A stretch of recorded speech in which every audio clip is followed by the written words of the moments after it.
prend la promesse qu'il fait à Abraham, se donne avec ce Seigneur Abraham, parole de Rebecca, tout ça. Et Isaac, pas dire moi qu'Isaac pas comme ça, ce père pas dire dire lui. Il dit, hey, garçon, là, mon père a une madame pour toi, une madame qui vraiment pour consoler toi après la perte de maman, tout ça là. Et on me dit, Isaac vraiment, il est un homme de maturité, il s'est manifesté. Pas juste Abraham qui manifesté la maturité de le choix, mais Isaac aussi commence à manifester sur la maturité. Il vient dire, ça Seigneur, mon papa a une madame pour moi là, moi je ne sais pas comment il faire. Ça même moi je connais c'est quoi le mariage. Isaac tient fils de la promesse, il ne connaît pas ce papa, la foi avec Dieu, tout ça. Il a noté comment tu fais passer. Là il y a allé dans Genèse 24, 63 qui nous trouve ça. Si nous lisons ça verset là, bien important. Dans Genèse 24, chapitre 24, à partir du verset 23, 63, pardon.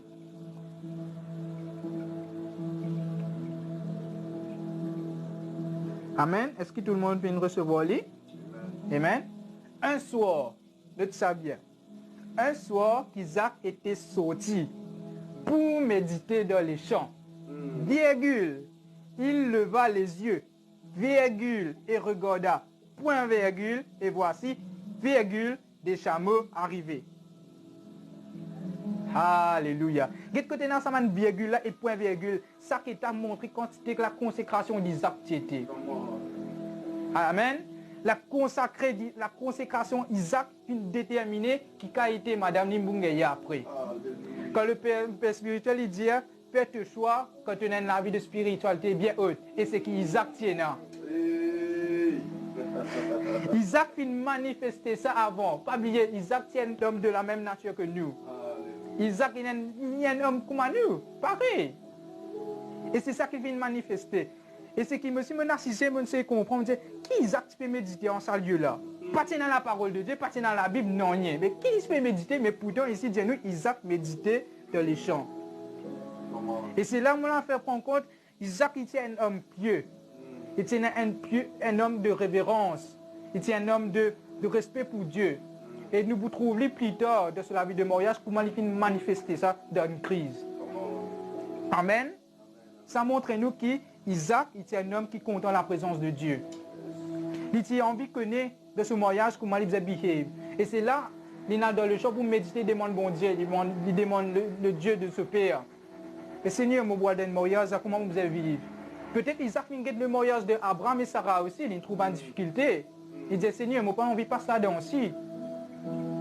Il dit Seigneur, donne-moi la sagesse, donne-moi la compréhension qui a fait mon mariage soit agréable à toi. Et c'est qu'Isaac n'a médité dans le champ. Et c'est ça qui montre nous quand il trouve ce madame. Même quand Rebecca trouve, il dit, ça monsieur-là. Et encore depuis, Isaac est sorti de la présence de Dieu. C'est un des raisons qui Rebecca a couvert ce figuier parce qu'il trouve Jésus dans ce Isaac. Et quand nous retrouvons ça, Moïse, quand Moïse sortit de la présence de Dieu, Moïse met un voile devant lui parce qu'il ne peut pas se faire carguer de la présence de Dieu. C'est une des raisons qui fait Rebecca descendre ce voile, c'est parce qu'il trouve la présence de Dieu dans Isaac et il ne peut pas tenir ça. Amen. Et c'est ça qui est un homme. Première chose qu'une femme disait, trouve-toi. Dit, là, nous avons une présence bon Dieu là. Ce n'est pas l'homme qui lui faisait besoin là. Alléluia. Parce qu'Ève, quand il vient besoin Adam, il trouve la présence de Dieu là, Adam. Amen. C'est une des raisons qui fait Rebecca descendre ce voile. Ça homme-là, il est vraiment super, il est vraiment beau. Il n'a pas mis trop la beauté d'Isaac, mais il a mis trop la beauté de Jésus en Isaac.